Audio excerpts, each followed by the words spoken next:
हरियाणा की हर अपडेट के लिए बेल आइकन दबाएं और सब्सक्राइब करें STV हरियाणा न्यूज। मेरा नाम है अजय मिश्रा, आप देख रहे हैं फटाफट हरियाणा। राष्ट्रपति रामनाथ कोविंद ने संसद द्वारा पारित तीनों कृषि विधेयकों को रविवार को स्वीकृति दे दी। इन विधेयकों का पूरे देश में विपक्ष और किसानों द्वारा भारी विरोध हो रहा है।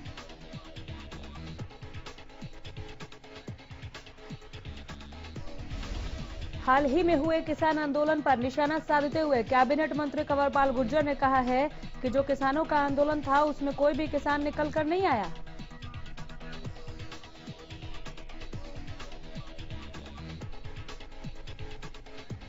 वहीं कैबिनेट मंत्री कंवरपाल गुर्जर ने कहा कि जिस तरह से बड़ी कंपनियों को लेकर अफवाहें फैलाई जा रही हैं, उससे किसानों को डरने की जरूरत नहीं है। आने वाले दिनों में ऐसा कुछ हो भी जाता है तो बदलाव किया जाएगा। कांग्रेस और इनेलो के द्वारा डिप्टी सीएम के इस्तीफे की मांग पर कैबिनेट मंत्री कंवरपाल गुर्जर ने निशाना साधते हुए ये कहा कि यह ख्वाब में हलवा खाने वाली बात है।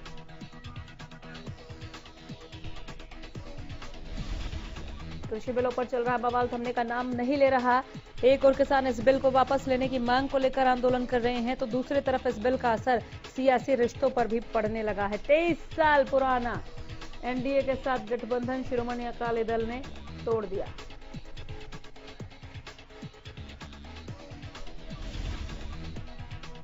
वहीं प्रदेश कांग्रेस अध्यक्ष कुमारी शैलजा ने एनडीए से अलग होने पर अकाली दल पर तंज कसा। कहा, अकाली दल उंगली काटकर शहीद होना चाहता है।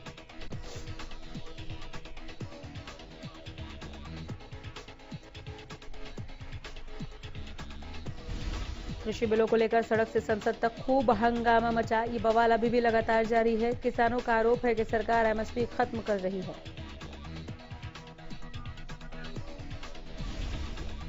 दुष्यंत चौटाला के इसी बयान पर कांग्रेस प्रदेश अध्यक्ष कुमारी शैलजा ने कहा कि इस्तीफे के लिए दुष्यंत कब तक इंतजार करेंगे। शैलजा ने कहा कि इन्हें पहले दिन इस्तीफा दे देना चाहिए था और बीजेपी से अलग होना चाहिए था। कुमारी शैलजा ने बताया कि कांग्रेस ने सरकार के खिलाफ आने वाले दिनों में मोर्चा खोलने की रणनीति तय कर ली है। इस बात की जानकारी देते हुए शैलजा ने कहा कि 2 अक्टूबर को कांग्रेस धरना देकर सरकार को जगाने की कोशिश करेगी।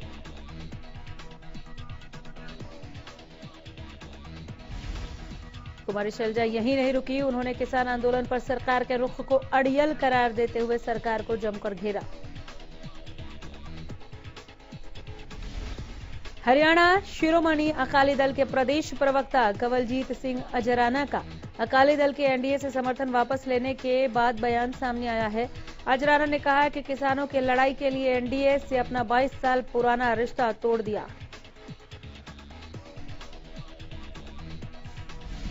कृषि के 3 अध्यादेशों और एमएसपी को लेकर बड़ौदा हल्के के गांव कथूरा में ऐतिहासिक किसान पंचायत हुई। इस पंचायत में दर्जन भर गांव और खाप के प्रतिनिधियों ने हिस्सा लिया।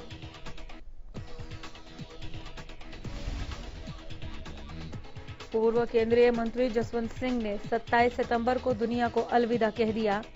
जसवंत सिंह 82 साल के थे और लंबे समय से बीमार चल रहे थे।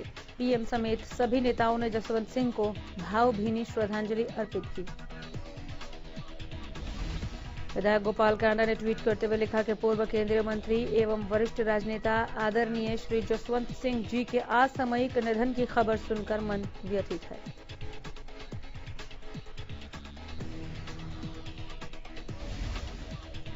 हरियाणा विधानसभा के स्पीकर ज्ञानचंद गुप्ता माता मनसा देवी के दरबार पहुंचे, जहां श्री माता मनसा देवी मंदिर की यज्ञशाला में हवन यज्ञ किया।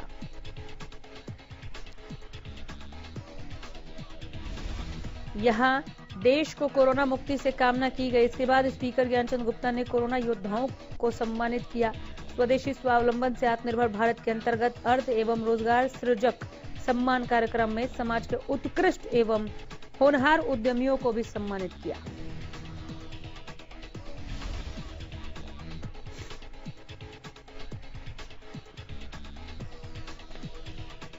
प्रदेश में शनिवार को कोरोना के 1686 नए मरीज मिले हैं। 20 मरीजों की मौत हो गई। यमुनानगर में सबसे ज्यादा 6 लोगों की जान गई है।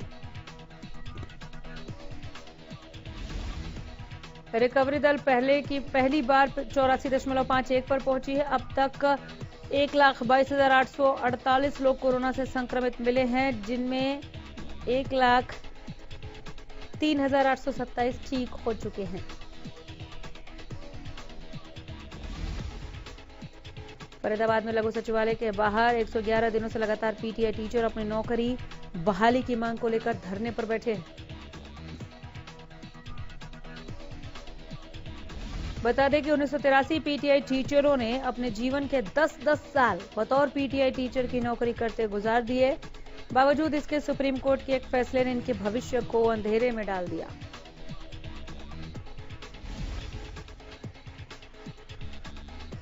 झज्जर में भी बर्खास्त पीटीआई शिक्षकों का धरना लगातार जारी है। बर्खास्त पीटीआई शिक्षक लगातार सरकार के खिलाफ नारेबाजी कर रहे हैं। पीटीआई शिक्षकों की माने बर्खास्त पीटीआई शिक्षकों की माने तो चुनाव के वक्त यही राजनेता वोट मांगने के लिए उनके दरवाजे पर आते हैं, जबकि चुनाव के बाद अगर उनसे मिलना भी चाहते हैं तो उन पर लाठीचार्ज करवा दिया जाता है। फरीदाबाद में लघु सचिवालय पर 111 दिनों से लगातार पीटीआई टीचर अपनी नौकरी बहाली की मांग को लेकर धरने पर हैं। गौरतलब है कि हरियाणा सरकार ने सुप्रीम कोर्ट के ऑर्डर के बाद 1983 पीटीआई टीचरों को नौकरी से बाहर कर दिया। बता दें कि 1983 पीटीआई टीचरों ने अपने जीवन के 10-10 साल बतौर पीटीआई टीचर की नौकरी करते गुजार दिए। बावजूद इसके सुप्रीम कोर्ट के एक फैसले ने इनके भविष्य को अंधेरे में डाल दिया। हरियाणा प्रदेश की आईटीआई से अनुबंधित ठेका प्रथा आधार पर लगे सफाई कर्मचारी एवं चतुर्थ श्रेणी के कर्मचारियों ने ठेकेदार के खिलाफ आवाज उठाते हुए कैबिनेट मंत्री मूलचंद शर्मा के आवास पर प्रदर्शन कर ज्ञापन सौंपा।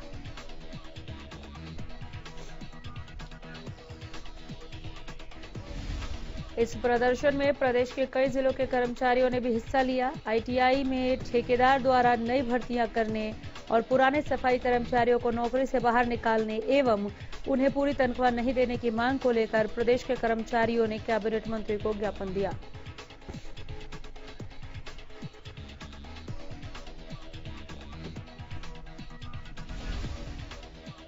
बल्लभगढ़ के वार्ड नंबर 40 के हाई टेंशन रोड पर लोगों ने प्रशासन के खिलाफ जमकर प्रदर्शन किया।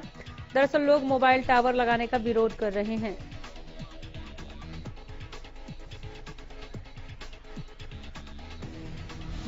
सिरसा के डबवाली रोड स्थित निजी अस्पताल में रोड एक्सीडेंट में से घायल होने के बाद दाखिल मरीज के परिजनों ने जमकर हंगामा किया। खबर मिलते ही पुलिस मौके पर पहुंची और स्थिति पर नियंत्रण किया।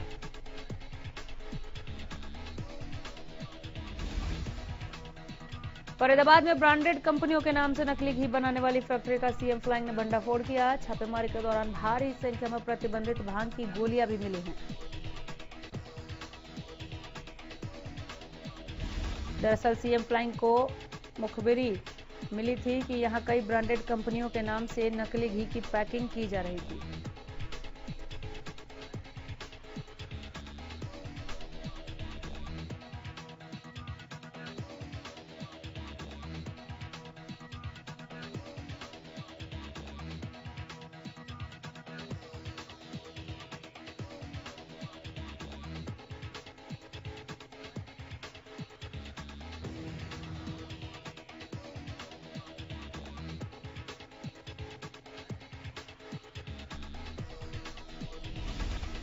इसी के साथ नशे का कारोबार भी जोरों से चल रहा है, जिसके बाद टीम की ओर से छापेमारी की गई।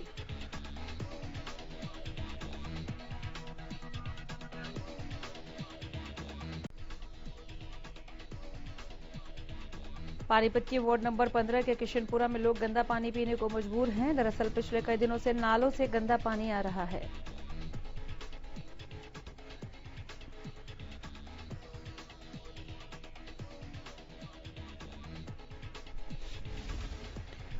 फरीदाबाद के हार्डवेयर प्याली रोड पर आए दिन हादसे हो रहे हैं। बता दें कि खराब सड़क के चलते वाहन चालकों को परेशानी का सामना करना पड़ रहा है। 25 सितंबर को एक शख्स की दुर्घटना में मौत भी हुई।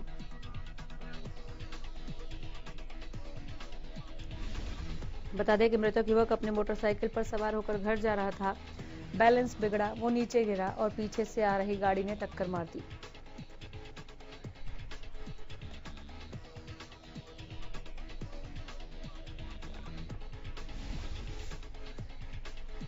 हरियाणा के कुरुक्षेत्र, कैथल और अंबाला साथ ही करनाल जिलों में रविवार से धान की खरीद शुरू होनी थी, लेकिन कुरुक्षेत्र की पीपली अनाज मंडी में अभी तक कोई भी एजेंसी धान खरीदने के लिए नहीं पहुंची।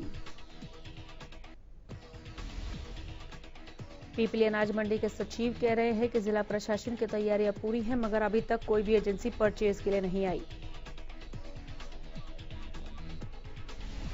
सोहना तहसील में काफी समय से तहसीलदार की नियुक्ति नहीं किए जाने की वजह से तहसील में आने वाले लोगों को काफी दिक्कतों का सामना करना पड़ रहा है।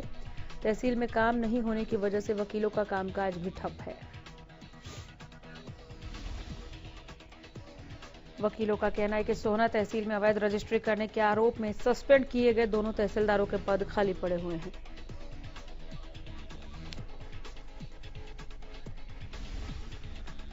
सिरसा के राम कॉलोनी में बीजेपी नेता भूपेंद्र खट्टर के भाई सूरजभान खट्टर के घर का बिजली कनेक्शन काटने को लेकर मामला गरमाता जा रहा है। बिजली निगम के अधीक्षक अभियंता ने इस मामले में प्रेस कॉन्फ्रेंस कर साफ किया है कि सिरसा में करीब 35 से 40 करोड़ राशि का बिल बकाया है। रिकवरी के लिए अलग अलग टीमें बनाकर रिकवरी की जा रही है और इसी मुहिम के तहत डिफॉल्टर उपभोक्ता सूरजभान खट्टर का कनेक्शन काटा गया। उन्होंने कहा कि किसी भी उपभोक्ता का रंजिशन कनेक्शन नहीं काटा, बल्कि नियमानुसार ही कनेक्शन काटने की कार्रवाई की गई।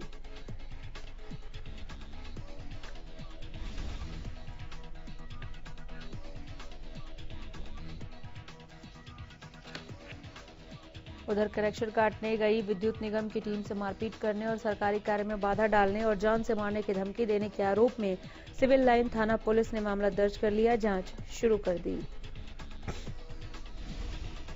कोरोना संक्रमितों की मौत के बाद परिजनों के सैंपल लेने गई डॉक्टरों की टीम पर परिजनों द्वारा लाठी डंडों से हमला किया गया।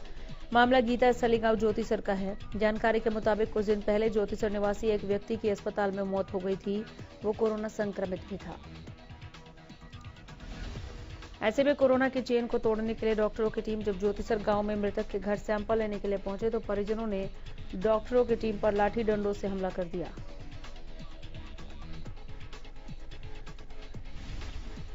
परिजनों द्वारा डॉक्टरों की टीम पर हमला किया, दुर्व्यवहार किया गया, एम्बुलेंस को भी क्षति पहुंचाई गई। ऐसे में अंजू की शिकायत पर पुलिस ने मामला दर्ज कर लिया है। प्रदेश में लगातार चोरी के मामले बढ़ते जा रहे हैं। कैथल में इन दिनों छोटे छोटे बच्चे लोगों की जेब काट रहे हैं।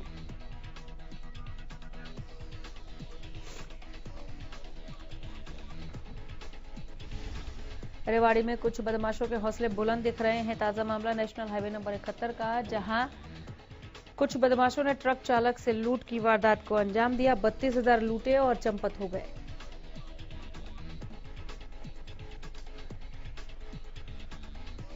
बहादुरगढ़ में सीवरेज की सफाई के लिए उतरे एक कर्मचारी की मौत का मामला सामने आया। आशंका जताई जा रही है कि सीवरेज की सफाई के लिए मेन हॉल में जब वो उतरा, जहरीली गैस की चपेट में आने से उसकी मौत हो गई। हादसे के दौरान सफाई कर्मचारी के पास कोई भी व्यक्ति मौजूद नहीं था, न ही सफाई कर्मचारी ने किसी तरह की सेफ्टी उपकरण का इस्तेमाल किया था।